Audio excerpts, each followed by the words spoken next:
Good evening, friends. Today's our new lesson is the sound of music. God may have taken her hearing, but He has given her back something extraordinary. What we hear, she feels far more deeply than any of us. That is why she expresses music so beautifully. भगवान ने जो हमसे उससे सुनने की क्षमता छीन ली थी, उसके बदले में भगवान ने उसको बहुत ही असामान्य चीज़ दी है। हम जो सुन कर के समझ पाते थे, वो महसूस करती थी और भी और हमसे ज़्यादा अच्छे तरीके से। इसी कारण से उसने म्यूजिक को बहुत ही अच्छे तरीके से वर्णित किया है।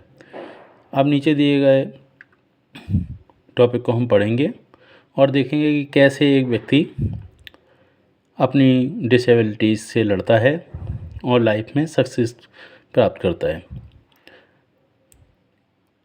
Rush hour crowd jostled for position on the underground train platform. A slight girl looking younger than her 17th years was nervous, yet excited.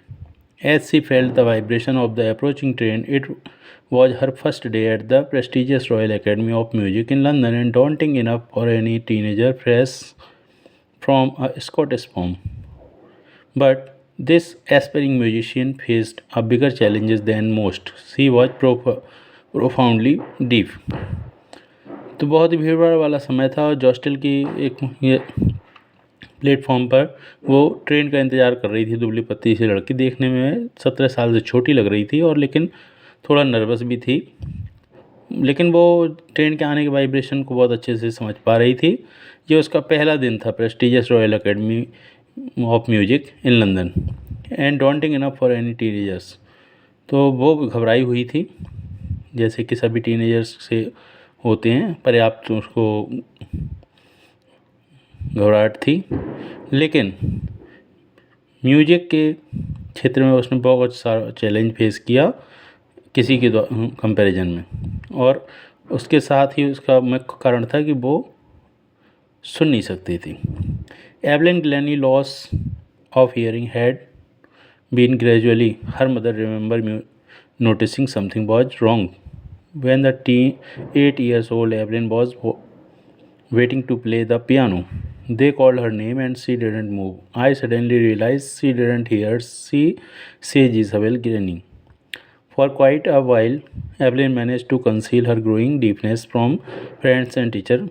But by the time she was 11, her marks has deteriorated and her head mistresses urged her parents to take her to a specialist.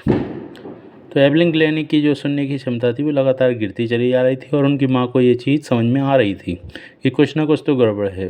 पहली बार जब 8 साल की उम्र में उसका नाम piano play करने के लिए बुलाया गया और वो कोई भी मूवमेंट नहीं दिखा रही थी, तो उनको वो बोलती हैं इज़ाबेल ग्लैनी कि उनको महसूस हो गया था कि वो सुन नहीं सकती है। कुछ समय के लिए उन्होंने एवलिन ने भी इस चीज़ को छिपाना चाहा कि वो लगातार सुन नहीं सकती है अपने टीचर से और दोस्तों से। लेकिन जैसे जैसे टाइम बढ़ता गया उसके मार्क्स कंटिन्यूसली कम होते गए और उनकी हेड मिस्ट्रेस जो थी, मतलब हेड थी, उन्होंने उनके पेरेंट्स से शिकायत की और कहा कि इसको किसी स्पेशलिस्ट के पास ले जाइए। It was then discovered that her hearing was severely impaired as a result of gradual nervous system. They were advised that she should be lifted with hearing aids and sent to a school for the deaf. Everything suddenly looked black. She is Evelyn. तो जैसे ही उनको ये पता चला कि ये सुन नहीं सकती और बुरी तरीके से इसका नर्वस सिस्टम ख़राब हो चुका है, जिसके कारण से इसको सुनने में दिक्कत हो रही है, तो उन्होंने एवलिन के माता पिता को सजेस्ट किया कि आप इसको सबसे पहले तो हियरिंग एड, मतलब सुनने की कुछ मशीनें आती हैं, उनको लगवाइए, और दूसरा इसको उन बच्चों के स्कूल भेजिए जो सुन नहीं सकते हैं। तो जैसे ही उन्हें ये मालूम पड़ा तो उनके सामने सब कुछ एकदम सा धुआं धुआं सच आ गया, ऐसा एवलिन ने बोला। But Evelyn was not going to give up.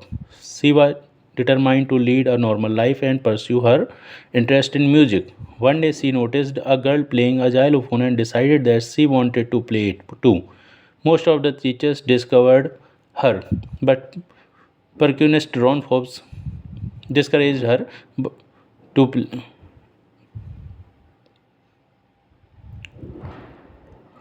Most of the teachers discouraged her, but percussionist Ron Forbes spotted her potential.